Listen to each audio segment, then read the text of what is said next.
just because you're the leader, the solopreneur, or, the business owner who's got the gusto to make it happen, doesn't mean you have to make it all happen.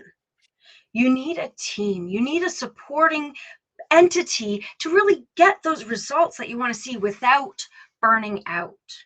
All right. You don't have to be it all for every part of your business. And that's why we have Katie here today. She's going to tell us a little bit about herself, why this topic matters to her, and why it should matter to you.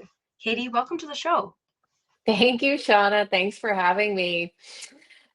My name is Katie Gray. I'm principal and founder of Kinetic Marketing Communications, and we are a women-owned marketing collective of senior-level marketing strategists of all domains. And one of the reasons we started this is just because of my experience in my career. Since 2007, I have worked as a senior-level marketing strategist for a number of agencies, advertising, marketing, branding firms, as well as in-house. And as Shauna mentioned, it just takes a village of excellent talent of all different disciplines to really make the most out of your marketing campaign. And for it to be successful, there is no such thing as a unicorn who can do everything. And so I really wanted to lead a team of senior level marketers, people who have spent their careers focused on their craft, and be able to bring the most effective strategies to our clients. And this is so integral because truly, even if you are one of those unicorns who can really get their fingers into a lot of cookie jars, that doesn't mean that you're doing each and every task effectively or efficiently. There's always going to be someone who has been hyper specific in one area who can level up whatever you had been doing all along. Yeah. You're pulling these people from all over the place, these amazingly talented people, in order to provide services for your clients. That's right. Yeah, no, it's marketing is very broad. And I counsel sometimes students who have just gotten out of school, and it is so broad they don't even know which area to focus on, right? I like to compare it to the medical field. You've got your cardiologists, you've got your neurologists, you've got your endocrinologists, and you don't want a cardiologist, or you don't want a neurologist performing heart surgery, right? Like, people don't think about that, or a lot of companies don't understand how hyper focused it is, how many disciplines there are within the world of marketing. The other analogy I use is like the orchestra analogy, to where, my analogy is I would be kind of the John Williams, to where I compose the marketing strategy of, I can read all of the different notes. I'm not an expert in the particular instrument necessarily, but I know all the instruments that I would need to assemble, and the talent that I would need to assemble to actually play those instruments at their highest performance, and bring the right team together to make the most harmony. But yeah, I mean, there's so many different levels that you can pull in marketing, and it's a matter of which ones make the most sense for the challenge, the objective, and pulling that team together, and based on the budget, based on the timeline, based on all sorts of different parameters. There's just so many factors that go into being able to effectively achieve your goals. So would I be correct in assuming that you don't believe in one size fits all marketing? Absolutely. Yeah. It Awesome. doesn't exist. I mean, it's just, yeah, you would be set up to fail if that were the case. So there is not a one size fits all. Everything is determined by, the goals that you're trying to achieve, how you're measuring success, what the competitive landscape looks like, what your target audience personas are, what are their decision drivers, being able to get to the bottom of all of those things, and crafting a message and reaching them with enough frequency at the right time, are all part of the formula. And making sure that you've got, like I said, that right integration of marketing tactics and the right people to perform those tactics in order for it to work. And you need people who love what they do and who have the capacity to do what they want to do.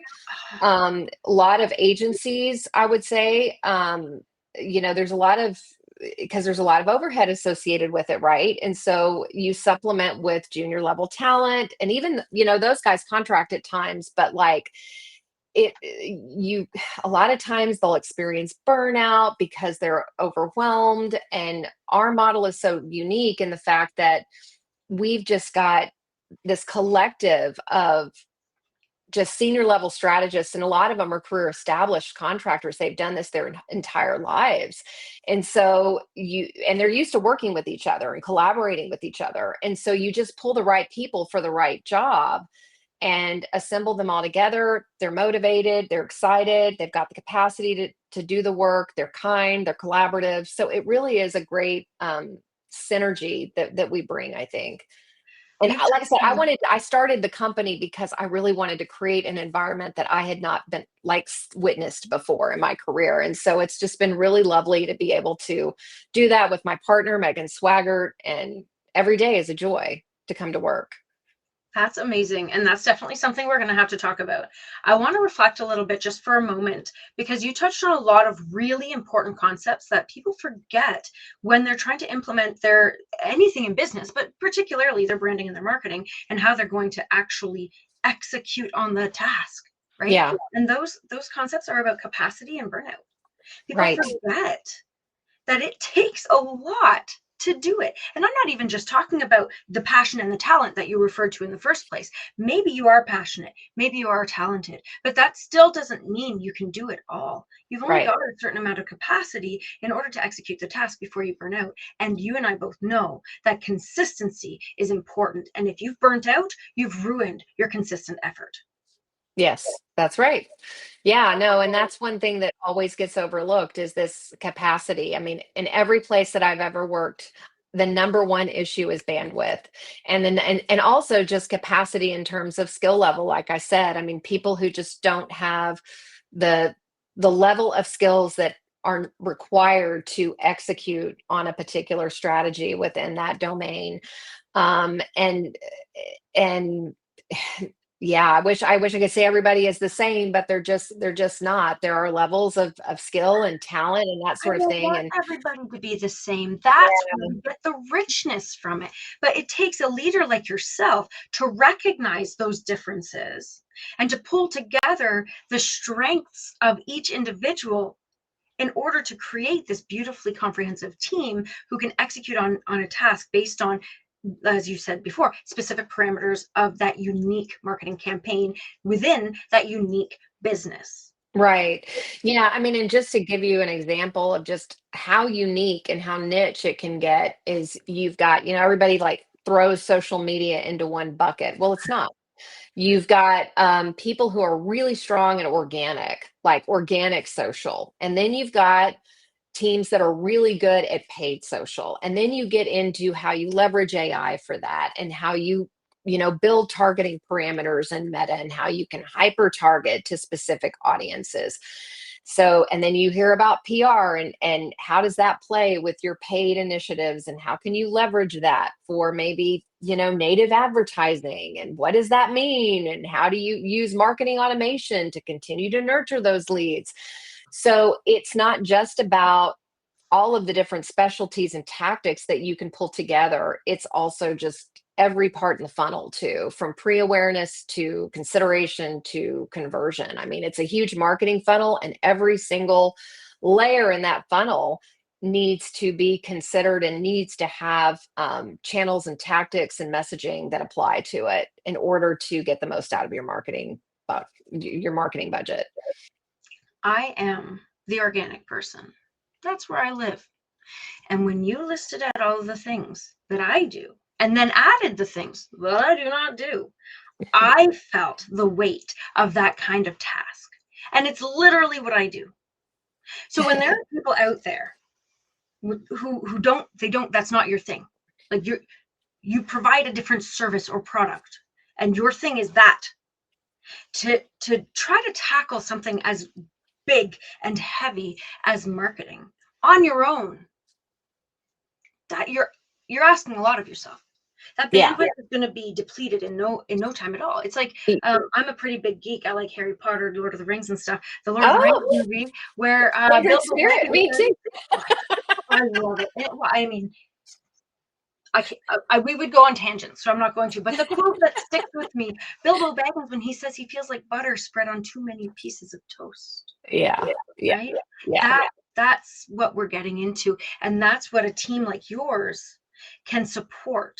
That's what they can go in there and they can say, "No, we're going to have a healthy helping of butter on your piece."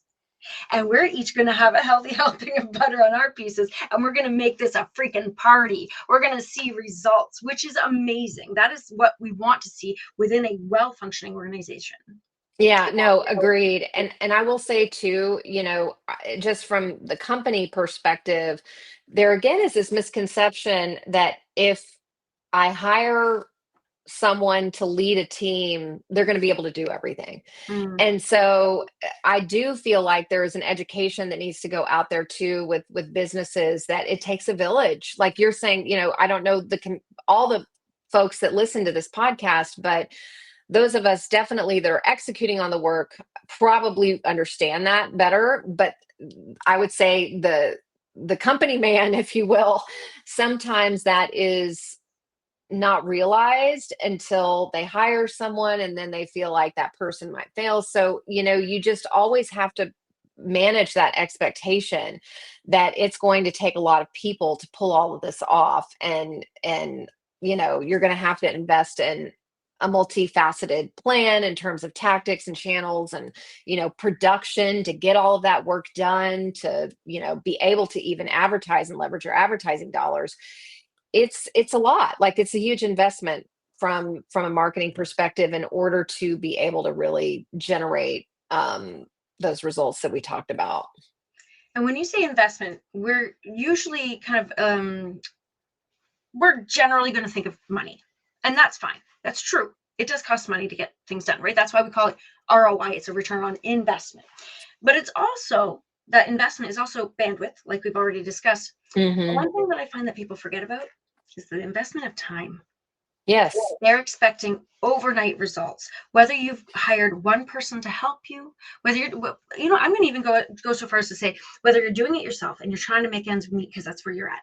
Okay, sure. Whether you've hired one person to help you, a small team, or a big organization to step in, a lot of times they're saying, "I want this done by yesterday."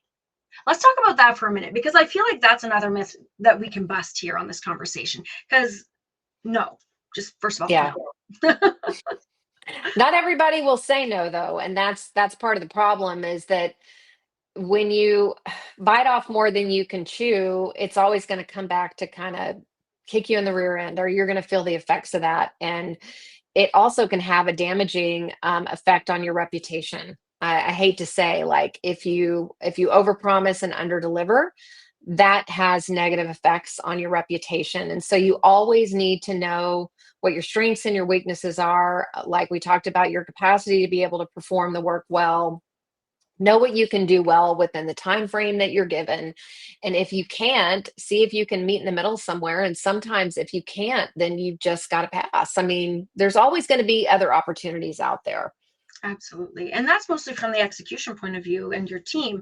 But from like Hmm. the business owner point of view, understanding that it's not going to happen overnight, Yeah, understanding that even if you do have a really great team who has the capacity, who has the talent and the passion, it's still something that, just from a tactical, practical point of view, takes time. Because absolutely. it's not sustainable either. If for some reason you get this overnight success that you hear about, to expect that to be repeated is unreasonable and impractical. It just simply is Yeah. not likely to happen. Yeah. No, it's not. No.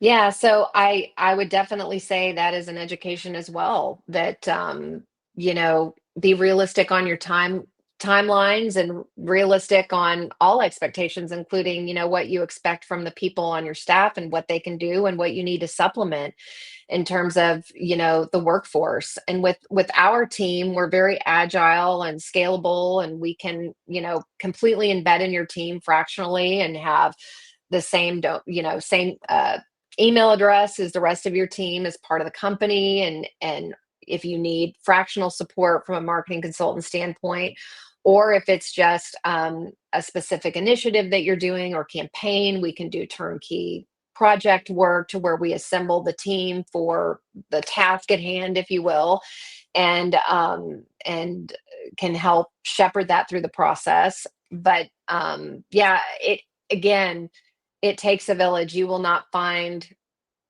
I don't think, you'll see the most success that way is when you collaborate with others who can who complement your skill set and can get the most out of your marketing. Well put. Who complement your skill set. That is gold.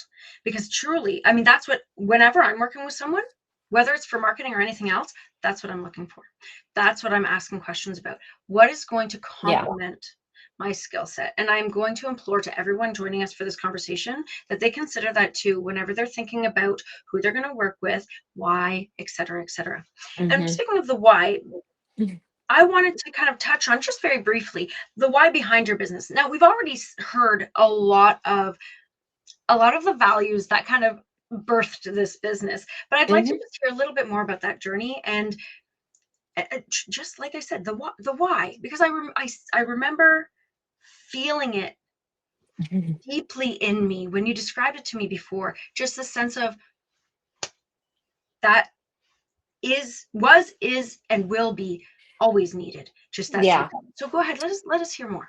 So obviously, throughout my career, I've experienced, and we all have, I'm sure, the good, the bad, and the ugly, right? And so I wanted to create an environment um, where it wasn't hair on fire all the time, that you're not always putting out brush fires because people can't perform the task or the clients don't have it, like just this chaotic, frenetic environment. And I wanted to work with people who were energized, who, were not burned out, who were at the top of their game. Luckily, I've had the opportunity throughout my career, Megan has as well, to where we have just made a lot of connections with people like us who have established a place in the career. And the pandemic really changed everything. It proved remote working was possible.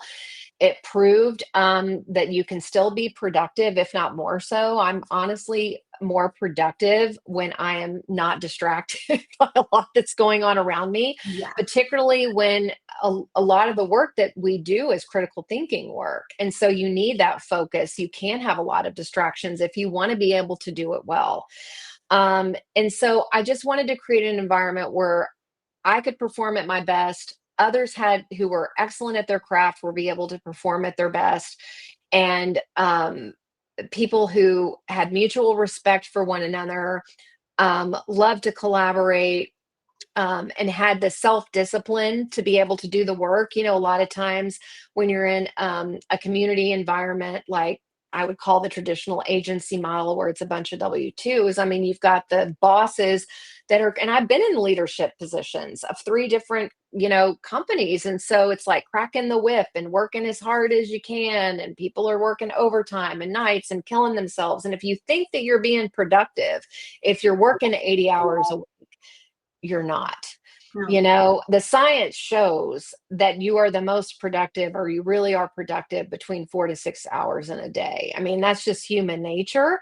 And so just being able to work with people who are empathetic, had mutual respect, self-discipline, who are incredibly talented, and creating an environment like I mean, and some of that did exist in the environments that I worked in. Don't get me wrong, that did, but I wanted to take the best and what I've learned over the years, and because of this pandemic and the remote working and the fact that things were really evolving, Zoom calls replaced, in-person meetings, just so much has changed.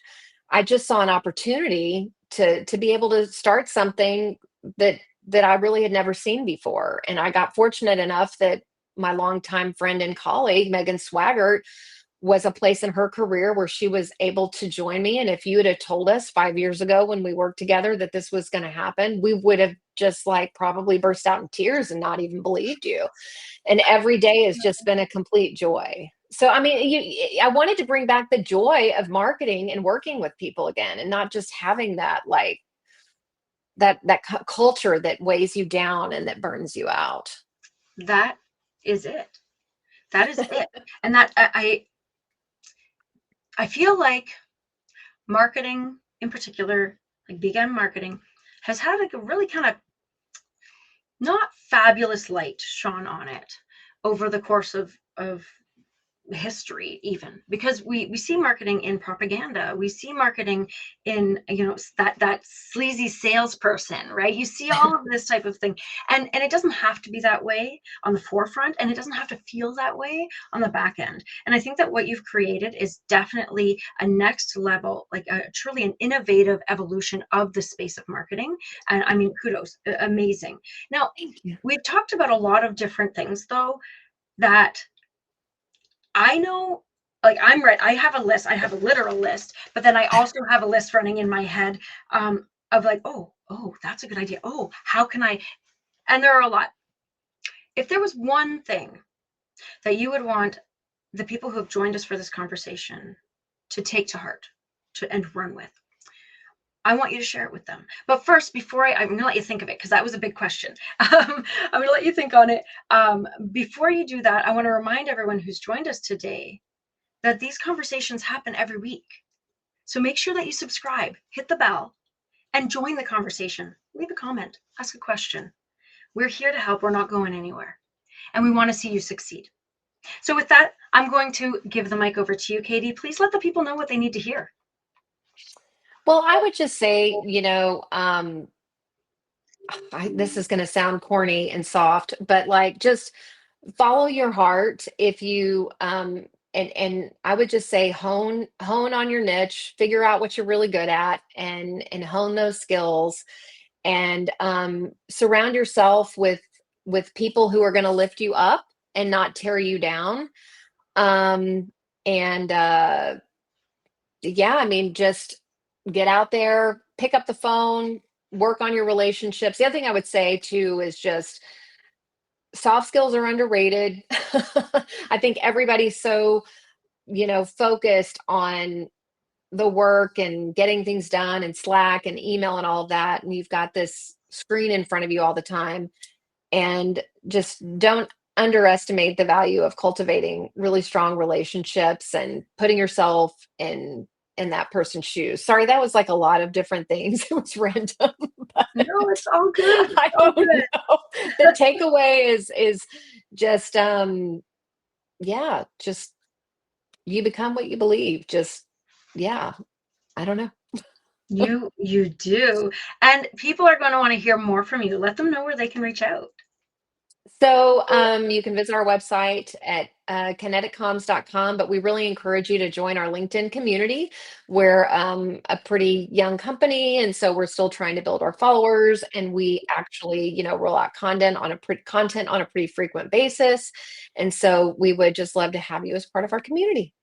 Oh, I love it. And I mean, you can join me there too, because I definitely am a follower and I love to see what's coming out every day, every week, all the time, whenever something's coming up. That's an interesting new point of view. I like that. So absolutely join me over there, say hello, leave a comment there as well. Just to summarize, because that cherry on top, Katie, that you shared, it was not all over the place.